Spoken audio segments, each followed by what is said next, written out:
Peace, y'all. It's your boy Johnny Fastlane here. I'm with my guy Uneak. How you doing, bro? I'm good. How you? I'm chilling, man. Thank you for pulling up on me. That's a fact. Let's get right into it, bro. I've been listening to your music pretty much all week. You just dropped a new joint, Better in Person, right? Yeah. Tell me about that. I've been working on this for about maybe a little over a year. Originally it was gonna be a full project, but then I was like, I'm gonna cut it down to a little EP, just give people a feel, a little taste. I want like the playback, so a little project I was gonna do was gonna be like 12 songs, and I was just like, let me keep building my fan base. So I wanted to do like 6 songs that they could play back, and get to give them a little vibe of who I am. What can fans expect on this EP, man? Because I've heard it, and I'm telling you right now, the lyricism is there, the beat selection is there. For those that don't know you, what can they look forward to? See, I go by Uneak, so that's all that needs to be known. Like, I'm just a unique artist. I try to always be different. I don't try to be like everybody else out here and stuff like that. So when you hear my music, it's always my own type of vibe. It's not like, oh, this sounds just like that, or this, what I'm saying? It's like unique. So that's what I'm gonna give you every time.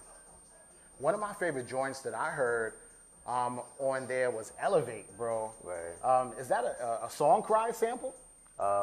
What sample is that? You asking the wrong person. Who produced it? My boy Chief. Okay. He's like one of my main producers. He produced that. Okay. So on the song, I hear you talking about like somebody that like got cancer, somebody that you love. Yeah.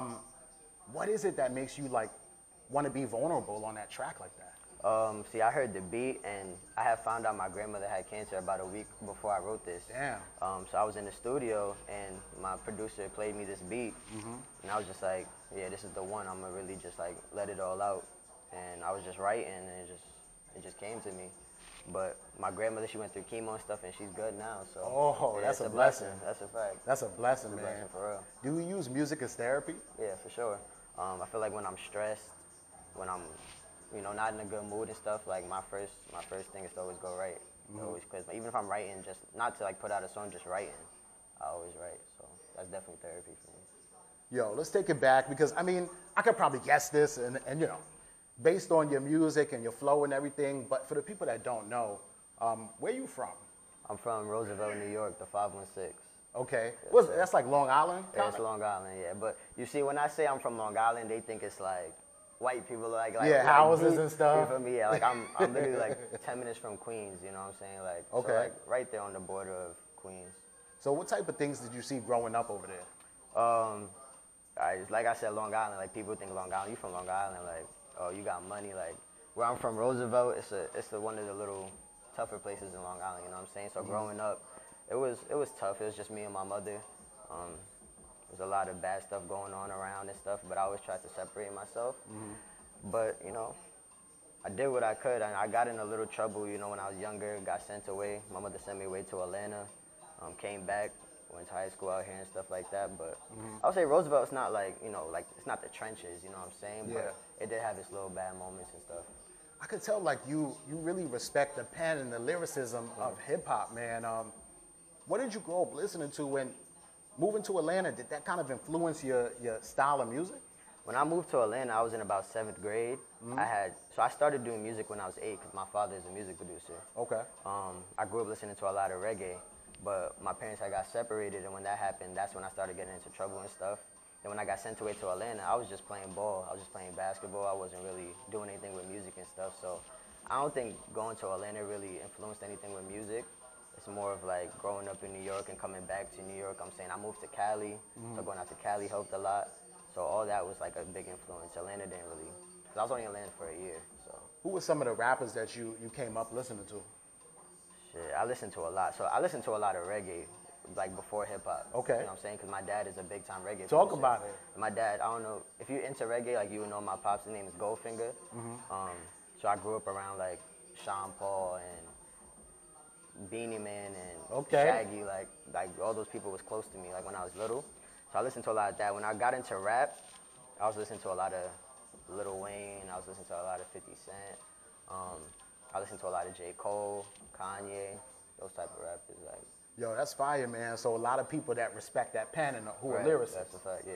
Another joint that I like from you is Don't Check Me, man. Again, lyrical, but you turning up on that one. Right, yeah. You know? That was me like trying to be a little different because, like you said, I am into like writing and lyricism, but I was like I need a bop. I need a bop. So like, That's a bop, like, man. That was me getting a little cocky, but still showing my lyricism and stuff like that. We need the visuals for that one. Yeah, it's coming. I'm about to do a visual to every song on the EP. So. Have you performed this song yet? Yeah. Yeah, don't what was check the me? crowd? Yeah. Yeah. What was the crowd reaction? They fuck with it. Crazy, repeating, right? Don't check me and stuff like that. Yeah, that shit was fire. Crazy, man. Your style is real dope. It's just like your name, Unique. Right. You feel me?